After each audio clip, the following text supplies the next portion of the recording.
स्वागत है आप सभी का उत्तर प्रदेश पॉलिटेक्निक के एक नए वीडियो में। और जितने भी रीचेक के स्टूडेंट्स हैं जिनका अभी रिजल्ट डिक्लेयर सून दिखा रहा है, उनके सामने काफ़ी सारी समस्याएं आ रही हैं। उनका एग्जामिनेशन फॉर्म कैसे भरा जाएगा, इसके अलावा जैसे कि मान लीजिए किसी स्टूडेंट्स की ऐसी भी स्थिति होगी कि उसकी ईयर बैक होगी।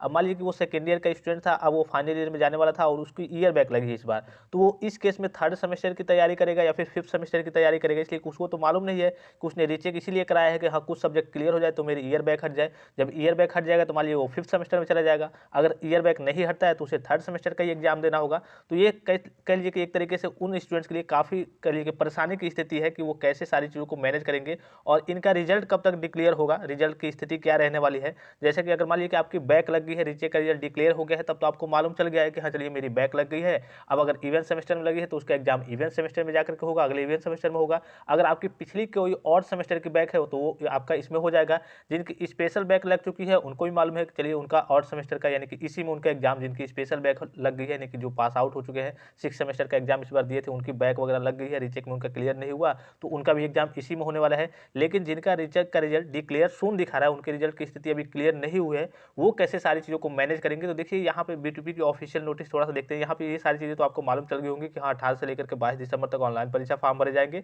और पॉलिटेक्निक छात्रों के विषम सेमेस्टर की परीक्षा 27 दिसंबर से स्टार्ट है। ठीक है, तो इन सारी चीज़ों को बताने की जरूरत नहीं है। एक और ऑफिशियल नोटिफिकेशन रिलीज किया गया था बीटीपी द्वारा, यहाँ पे आपको दिख रहा होगा कि शैक्षिक सत्र 2023-24 में ऑनलाइन काउंसलिंग के उपरांत 9 प्रवेशी छात्र छात्राओं के नामांकन किए जाने हेतु तो अंतिम अवसर प्रदान मतलब अंतिम अवसर दिए जाने के विषय में। तो ये चीज़ मैंने आपको पहले ही बता दी है कि इसकी डेट रखी गई है। जिन बच्चों का रजिस्ट्रेशन वगैरह बोर्ड में नहीं हो पाया है तो इसकी लास्ट डेट फिर से बढ़ाई गई है, 15 से लेकर के 16 के बीच, यानी कि आज और कल के बीच उनका रजिस्ट्रेशन कर लेना है, चाहे वो पॉलिटेक्निक के स्टूडेंट्स हो चाहे डी फार्मा के स्टूडेंट्स हो। एक बार कल के ऑफिशियल नोटिस पे वहाँ पे थोड़ा सा देखते हैं, जो रीचेक के बच्चे हैं वो थोड़ा सा ध्यान से देखेंगे और समझेंगे।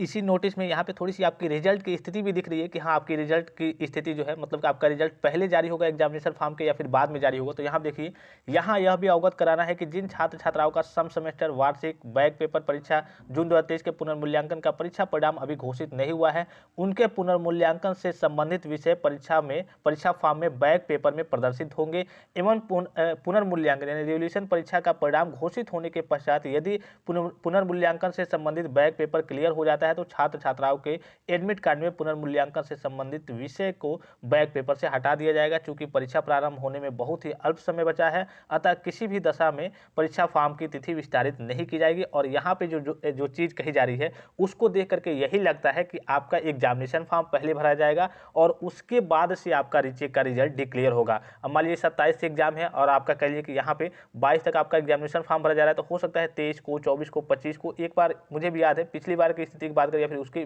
पिछली बार की स्थिति की बात करें तो आपका 25 या फिर 27 से एग्जाम होने वाला था और उसके 2 दिन पहले आपका रीचेक का रिजल्ट डिक्लेयर हुआ था।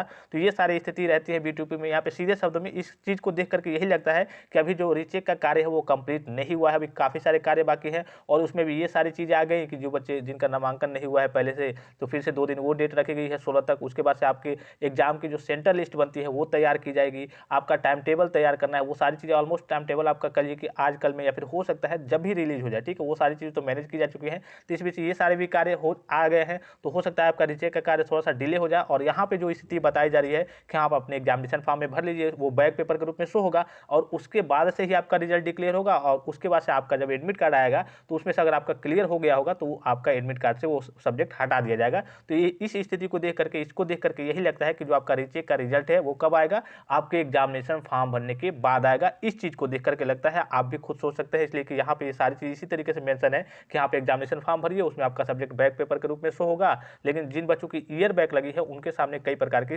परेशानी यहाँ पे खड़ी होगी कि वो किस सेमेस्टर की तैयारी करें, उनका बैक क्लियर होगा। इसलिए उनको तो मालूम नहीं, मान लीजिए रीचेक में अगर 5 सब्जेक्ट में 6 सब्जेक्ट में बैक है, रीचेक में 2-3 क्लियर हो जाए, ठीक है, उनकी ईयर बैक हट जाए, तो मान लीजिए ईयर बैक हट जाए तो नेक्स्ट सेमेस्टर की चूंकि उनको तैयारी करनी भी चाहिए, प्रीवियस का तो वो थोड़ा बहुत पढ़े ही होंगे तो वो मैनेज कर लेंगे। तो इसी हिसाब से आपको मैनेज करना होगा। अगर आपने एडमिशन ले लिया है, फीस वगैरह सबमिट कर दिया है, तो जाहिर सी बात है या फिर आप उसी ईयर में पढ़ेंगे। अगर आपकी ईयर बैक रह जाती है तो, या फिर अगर आपकी ईयर बैक क्लियर हो जाती है तो आप नेक्स्ट ईयर में चले जाएंगे। तो उसी हिसाब से आपको मैनेज करके ही तैयारी करना पड़ेगा। अब इसमें स्थिति देखिए, कुछ कहा भी नहीं जा सकता है। ठीक है, बोर्ड को कम से कम पहले जारी करना चाहिए कि जाहिर सी बात है कि बच्चों का एग्जाम है और उसे थोड़ा बहुत कम से कम 10 दिन पहले जारी कर देते तो बच्चे अपना थोड़ा बहुत मैनेज कर लेते। लेकिन इस स्थिति में जिनकी ईयर बैक है उनके सामने काफ़ी सारी परेशानियाँ और समस्या खड़ी हैं। तो आशा करता हूँ कि ये चीज़ें आपको समझ में आई होगी और रीचेक के रिजल्ट के लिए अभी आपको थोड़ा बहुत वेट करना होगा। जैसे ही कोई स्थिति आती है, क्लियर होती है में कोई इन्फॉर्मेशन आती है तो मैं आपको तुरंत इन्फॉर्म कर दूंगा। तो फिलहाल इस वीडियो में इतना ही, इजाज़त दीजिए। धन्यवाद, थैंक्स फॉर वॉचिंग। मिलते हैं नेक्स्ट वीडियो में।